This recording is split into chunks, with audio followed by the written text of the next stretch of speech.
আসসালামু আলাইকুম। Learning TV থেকে সবাইকে শুভেচ্ছা এবং স্বাগতম। আমি আব্দুল জলিল, একজন মেডিকেল টেকনোলজিস্ট ইন মেডিসিন। আজকে আমি যে হেলথ টপিকসটি নিয়ে কথা বলবো তা হচ্ছে ব্রণ বা একনি। একনি কি? বিশেষজ্ঞের মতে একনি হচ্ছে মানুষের গায়ে সেবাসিয়াস নামে এক ধরনের গ্ল্যান্ড থাকে। এই সেবাসিয়াস গ্ল্যান্ড অতি ক্ষুদ্র এক ধরনের গ্রন্থি, যেখান থেকে সেবাস বা অয়েলি এক ধরনের সাবস্ট্যান্স বা বস্তু বাইর হয়। সেখান থেকে স্কিন আমাদের ভালো থাকে, স্কিন সতেজ থাকে। তো কোনো কারণে অপরিষ্কার বিভিন্ন ধরনের ঘাম, ময়লা এই ছোট ছোট গ্রন্থির মুখে যখন আটকে পড়ে, তখন ব্লক হয়ে যায়, তখনই ইনফেকশন হয়ে যায়। ইনফেকশন হয়ে গেলে সেখানে পুজ হয় এবং সেল বাইরে হয়। এটাই হচ্ছে এক ধরনের ব্রণ বা একনি, যেটা আমাদের বিভিন্ন স্থানে হতে পারে। তো আমাদের আজকে এর কারণসমূহ আমাদের অবগত থাকতে হবে। কী কারণে এই একনি বা ব্রণ হয় সেটা অবশ্যই আমাদেরকে অবগত থাকতে হবে।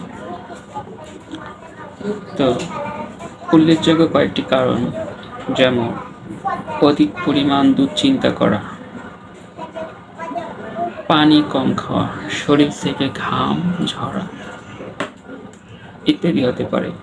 এবং বিভিন্ন ধরনের ঔষধ, যেমন স্টেরয়েড, পিল ইত্যাদি জাতীয় আমাদের ব্রণের জন্য দায়ী হতে পারে। অধিক পরিমাণ মশলাযুক্ত খাবার খাওয়া, যেটা আমাদের মধ্যে ঠিক না।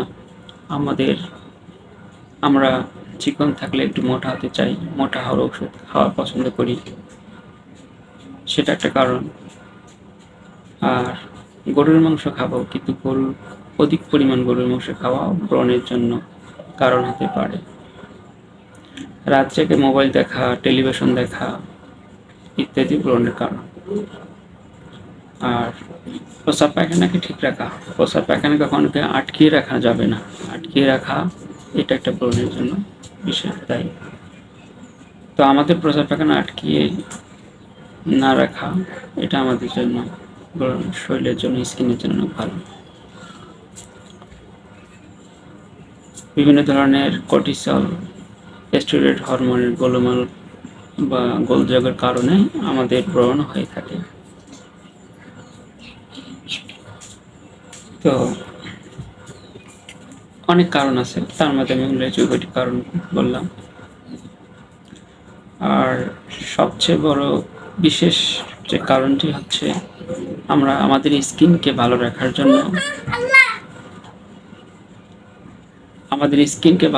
জন্য আমরা বিদেশি বিভিন্ন ক্রিম, লোশন সেটাকে চুজ করি। এতে আমাদের স্কিনের জন্য সেটা ফিট হয় না।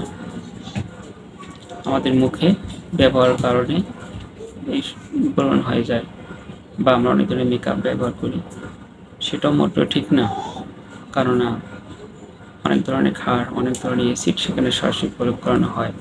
এতে আমাদের ব্রণের জন্য বিশেষভাবে এই বিদেশি ক্রিমগুলো দায়ী। তো আপনারা যদি এ ধরনের লোশন বা ক্রিম ব্যবহার করতে চান, অবশ্যই ডক্টরের শরণাপন্ন হবেন এবং সেখানে জানবেন যে কোন ক্রিম ব্যবহার করলে আমাদের জন্য ভালো হয়। তো আসলে আমরা এখন চিনব কীভাবে যে ব্রণ হয়ে গেছে, বা যেটাকে বলা সিনড্রোম বা লক্ষণ সমূহ? এখানে চাপ দিলে ব্যথা হয়, হালকা হালকা ব্যথা হয়, এবং চাপ দিলে সেল বাইর হয়, এবং সেটা বুকে, মুখে, পিঠে বিভিন্ন স্থানে হয়, ছোট গোটা মনে হয়, এবং ইনফেকশন হয়ে গেলে গোটার ভিতরে পুজ বাইর হয়, এবং নাড়লে ওই জায়গাটা নাড়লে কালো হয়ে যায়। তো এটাই হচ্ছে ব্রণ। তো আসলে ব্রণ থেকে তো অবশ্যই আমাদেরকে মুক্ত থাকতে হবে। তো সেটার চিকিৎসা কি? সেখানে চিকিৎসা আপনারা আমি কিছু মুখে খাওয়ার ঔষধ এবং লোশন দিব, আপনারা নোট করতে পারেন। যেমন কম্বিনেশন ড্রাগ হিসাবে বা কম্বিনেশন প্রিপারেশন হিসাবে আপনারা ক্লিনেক্স প্লাস ব্যবহার করতে পারেন, ক্লিনডেক্স প্লাস ব্যবহার করতে পারেন। তাছাড়া ফ্রেশ লুক, একনি জেল, ফনা প্লাস যে কোনো একটা ব্যবহার করতে পারেন। দিনে 2 বেলা, 2 থেকে 3 বেলা, 2 থেকে 3 মাস পর্যন্ত ব্যবহার করতে পারেন। তো এবার আমি আপনাদের অবশ্যই ব্রণ হলে ওই জায়গাটা চুলকায়, সেখানে গোটা থাকে অবশ্যই চুলকায়, হাত দিয়ে বারবার নাতে ইচ্ছা করে, এর জন্য অ্যান্টিহিস্টামিন আপনারা খেতে পারবেন, বিলাস্টিন, ব্রেসলর, বিভিন্ন প্রিপারেশনগুলো আপনারা ব্যবহার করতে পারেন ওরাল হিসাবে। আর স্কিন ইনফেকশন যেহেতু, সেখানে অবশ্যই একটা অ্যান্টিবায়োটিক ইউজ করা প্রয়োজন। সেই অ্যান্টিবায়োটিক হিসাবে সবচেয়ে স্কিনের জন্য ভালো কাজ করে, ব্রণের জন্য ভালো কাজ করে, সেটা হচ্ছে ক্লিন্ডামাইসিন, যে ওরাল প্রিপারেশন, সেটা আপনারা খাবেন। তো এই ক্লিন্ডামাইসিন আপনারা দিনে 3 বেলা থেকে 4 বেলা খাইতে পারেন। টেট্রাসাইক্লিন 3 বেলা খাইতে পারেন, আর ডক্সিসাইক্লিন 2 বেলা খাওয়ার পর খাইতে পারেন। তো 7 থেকে 10 দিন খাইতে পারেন। এইভাবে আপনারা এই ব্রণের চিকিৎসাগুলো করবেন। পাশাপাশি আরও আপনারা বিশেষজ্ঞ, স্কিন বিশেষজ্ঞ আছে, তাদের শরণাপন্ন হতে পারেন। তো এখানে আমি বলতে চাই, স্কিনকে আপনারা সবসময় ফ্রেশ রাখবেন এবং ঘুমানোর আগে অবশ্যই ফ্রেশ অয়েল দিয়ে মুখ ধুয়ে নেবেন, যাতে স্কিনে আপনাদের ময়লা না থাকে। আর স্কিনে ময়লা থাকলে ছোট ছোট ছিদ্রগুলো বন্ধ হয়ে গেলে আপনাদের ব্রণের সমস্যা হবে। তো হ্যালো গাইস, যদি এই ভিডিওটা আমার ভালো লাগে অবশ্যই সাবস্ক্রাইব, লাইক, কমেন্ট, শেয়ার করবেন এবং এইরকম ভিডিও পাইতে অবশ্যই আমার পাশে থাকবেন। আল্লাহ হাফেজ। লার্নিং টিভি থেকে সবাইকে শুভেচ্ছা এবং স্বাগতম জানিয়ে শেষ করছি। আসসালামু আলাইকুম।